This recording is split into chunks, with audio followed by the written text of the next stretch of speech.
My engagement party was supposed to be the happiest night of my life. White roses, gold-rimmed champagne flutes, a string quartet tucked into the corner of the ballroom. For once, I thought I'd done something worth celebrating. But turns out, I was just a side character in someone else's show. Again. And before the night was over, my father would leave his mark, not with a toast, but with the back of his hand. 2 weeks earlier, the illusion started to crack. I was in my childhood kitchen when my mum called me in with that voice she always used when she was about to cross a line. Too sweet, too smooth. "You know Logan's wedding is coming up," she began, stirring her tea like it was some high-stakes negotiation. I nodded slowly. "Yeah, you've mentioned it. A lot." Then came the blow. "And you still have that 100 grand grandpa left you, right? For your wedding?" I froze, my fingers clenched around the counter. "Yes, because it's for my wedding." She smiled, the kind that doesn't reach her eyes. "Well, Logan really has his heart set on a resort in Tulum. It would mean so much if you could lend it, just temporarily." I didn't even have time to respond before my dad chimed in from the hallway. "You and Miles can have a small backyard thing. You're not flashy, never have been." I stared at them both. "You want me to downsize my future so Logan can have a beach photo shoot?" Mum's face hardened. "It's not about you, Clara. He's our only son, and he's marrying into the Harpers. They have real connections. We can't afford to look underwhelming." I wanted to laugh. Instead, I asked the one thing I knew they didn't want to answer. "And what about me? What about what I want?" Dad looked at me like I'd asked if the sky was green. "You'll understand when you're older," he said coldly, turning away. End of discussion. For the next 2 weeks, it was open season on guilt. Mum called relatives. Clara's being selfish, refusing to support her brother. Texts from cousins rolled in. "Come on, it's just money." But none of them saw what I saw. None of them had lived it. I wasn't just being asked to give up a check. I was being asked to step out of my own future so Logan could shine brighter. Miles, my fiancé, put his hand on mine one night and said gently, "You don't owe them anything, Clara, least of all your silence." He was right. I didn't. But in that moment, I wasn't thinking about revenge stories or power plays. I was just a daughter, standing in a house that never really felt like home, being told, again, that I was second, and I hadn't even seen the worst of it yet. The morning after that kitchen ambush, I woke up to 3 missed calls and a group chat that hadn't lit up in years. "Heard you're not helping your brother? That's cold. You really keeping all that for yourself? Family means sacrifice, Clara." Funny how people who haven't spoken to me in months suddenly felt entitled to my bank account. Turns out, Mum had gone on a little PR campaign, and by PR I mean straight-up emotional warfare. She called every aunt, every cousin, every friend of the family who still remembered my name, told them I was hoarding my inheritance, that I was letting my only brother drown while I sat on 6 figures in savings like some heartless witch. I wasn't just the black sheep now. I was the villain in a story I didn't even write. Miles tried to brush it off. "They don't know you. Don't let them decide your worth." But I could feel it. In every awkward silence, every "oh, you're Clara" at the engagement party walkthrough. I was radioactive. And the worst part? My parents didn't try to stop it. They didn't say, "Hey, that's still our daughter." They said nothing. They let the story run wild, like they'd been waiting for a reason to finally push me out of frame. I kept waiting for a moment of clarity, some sign that maybe they'd come to their senses, but all I got was a cold email from Dad titled "Final Chance to Reconsider." Like I was negotiating a contract, like my future was a mistake they needed to correct. I can't explain what that does to a person to be erased in slow motion by the people who once taught you how to write your name. It's the kind of pain that doesn't always look like pain. It looks like silence. It looks like people texting your fiancé instead of you because they don't want to make things awkward. It looks like a dinner table where everyone clinks glasses and no one makes eye contact with you. Have you ever had that moment? where your name is being spoken in rooms you're not allowed in. And even if you walked in, no one would stop whispering. If you know that feeling, yeah, I see you. Say whatever you need to in the comments, I'll be reading. Because at that point, I was done waiting for a seat at their table. I was about to build my own. They just didn't know it yet. The night of our engagement party, I wore a soft ivory dress with lace sleeves. I curled my hair the way my mum always liked when I was a kid, thinking, maybe, just maybe, tonight could be different. Miles looked at me like I was the only person in the room. The hotel ballroom was glowing with golden lights, clinking glasses, little bursts of laughter. From the outside, picture perfect, but under the surface, I could feel the crack forming. Logan showed up 45 minutes late, slightly drunk, wearing sunglasses indoors like some budget celebrity. He tossed his blazer on a random chair and made a beeline for the open bar. My dad clocked him immediately, nodded in approval, then turned his eyes on me. And just like that, the energy shifted. He walked toward me slowly, deliberate, like a man trying to keep his rage under control. "Clara," he said tightly, "we need to talk." I glanced at Miles, who gently squeezed my hand. "Can it wait?" I asked, half praying he'd let it go. Dad didn't answer. Just grabbed my wrist hard and pulled me toward a quieter corner of the room, but not quiet enough. "You're embarrassing this family," he hissed. I blinked. "What are you talking about? This is my engagement." He leaned in. "You selfish brat. You owe your brother everything. That money is mine," I snapped, my voice shaking. That was when he lost it. His hand cracked across my face so fast I didn't even process it. A loud smack, my earring flew, my drink spilled, my cheek lit up in fire. Everything froze. The music cut, the chatter died. I turned my head slowly, breath caught in my throat. Miles was already moving, shoving through the stunned guests. "You just hit her," he said, fury in every word. My mum gasped, but not in horror, in embarrassment, like I was the one who'd ruined the night. "Logan?" He chuckled nervously and took another sip of his whiskey. Dad didn't flinch. "She brought it on herself." "This is how she repays everything we've done?" No one moved, no one said a word, and that's when something inside me snapped. Not loud, not dramatic, just quiet, final. I looked at Miles. "Let's go," I whispered. We walked out without another word. The silence behind us followed like a second skin. I didn't cry in the car, I didn't scream. I just stared out the window, holding my cheek. I thought I'd reached the bottom when they tried to take my future. Turns out they wanted to take my dignity too, and in front of everyone I loved. But they forgot something. I still had one thing they didn't know about, and it was time I used it.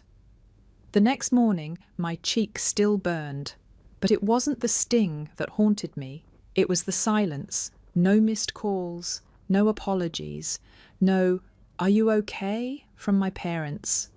Not even a text, like it never happened, like I never happened. Miles made me coffee and sat with me at the kitchen table in quiet support. He didn't push, he didn't lecture. He just watched me sit with my thoughts, watched me go somewhere far inside myself. "I think I need to do something," I finally said. He nodded once. "I know, just whatever you do, do it for you." That's when I remembered the envelope. Buried in the back of my filing cabinet, under old leases and expired warranties, was a thick manila folder. My grandfather's handwriting still clear on the corner. "For Clara, keep safe."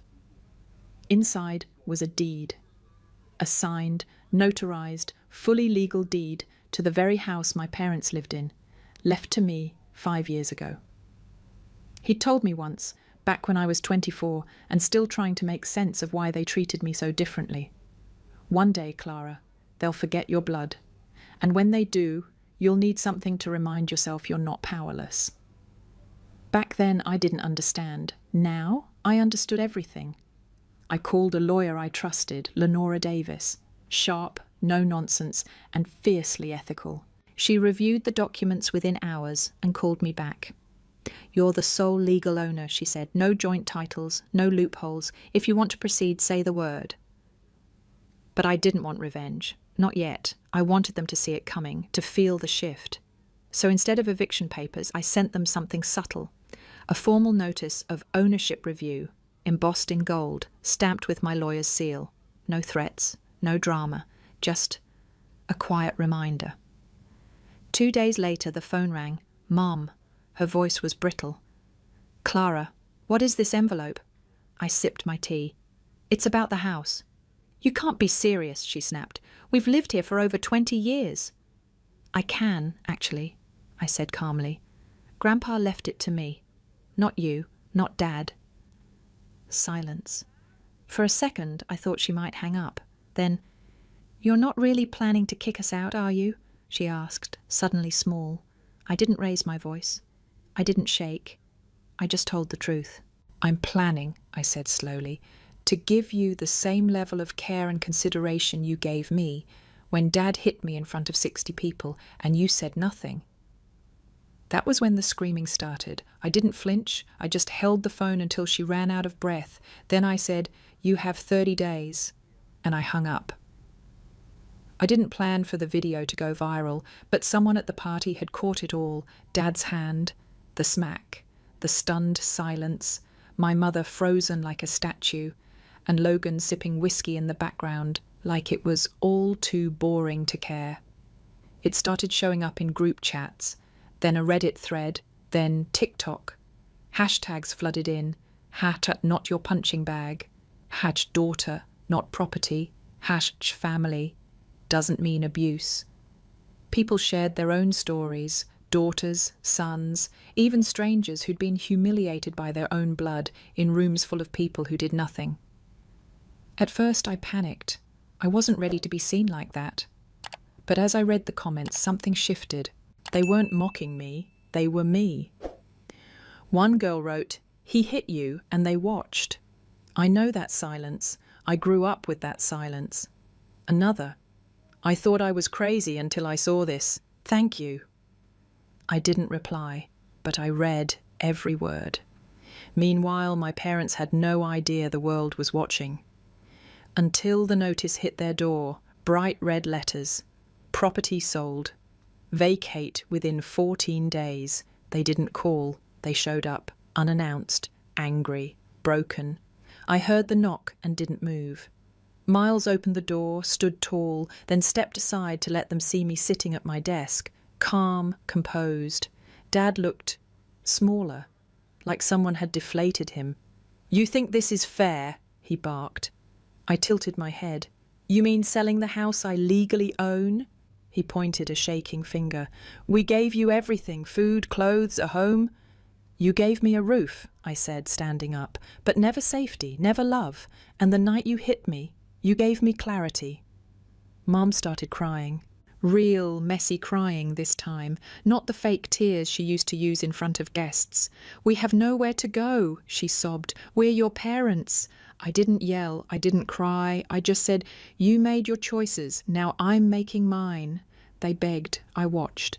For the first time in my life they needed me, and I finally understood what it meant to walk away. As they turned and shuffled back to their SUV, their life stuffed in black garbage bags and old boxes, I felt something loosen inside me, like a tight fist finally letting go. This wasn't revenge, this was freedom. And they had no one to blame but themselves. 3 months passed, quiet at first, too quiet. I'd sold the house. My parents had vanished from my day-to-day life like they'd never existed. No more passive-aggressive calls, no birthday reminders, no sudden demands, just silence, which should have felt like peace. But peace, it turns out, can be disorienting when your whole life has been built around emotional survival. There were days I doubted myself, nights I woke up wondering, did I go too far? Was selling the house an act of justice or cruelty? Was I becoming them in my own way? Then the letter came. It arrived in a plain white envelope, scrawled with my mother's handwriting. No return address, no subject, just my name. I left it unopened on the kitchen counter for 2 days. I wasn't sure what I was more afraid of, another manipulative guilt trip or, worse, an apology that would tear open everything again. When I finally opened it, I braced myself. Inside were 4 paragraphs. We raised you. We clothed you. You've destroyed your family out of spite. Your father's health is declining. The house you sold was your home too. Are you proud of yourself? No mention of the slap, no ownership, just one last attempt to twist the knife while calling it love. I didn't cry. I just burned the letter in our fire pit. Miles stood beside me, silent, holding the lighter until I was ready. He didn't say anything. He didn't need to. That moment, watching the paper curl and blacken in the flame, wasn't about rage. It was about letting go, finally. 2 weeks later, I got a call that changed everything. "Clara Easton?" the voice asked. "Yes?" "This is Gregory Harper. I believe we met briefly back when you interned with our firm in DC. My brain scrambled to place him. "I've been following your work," he continued. "That housing equity project you started after your non-profit went viral. It's incredible. We're opening a new branch in Seattle. I want you to lead it." "An executive role?" I asked, stunned. "Full control, full salary, full freedom." I accepted without hesitation. That night, Miles and I packed boxes in quiet disbelief. Not because we didn't think I deserved this, but because for once, someone else did too.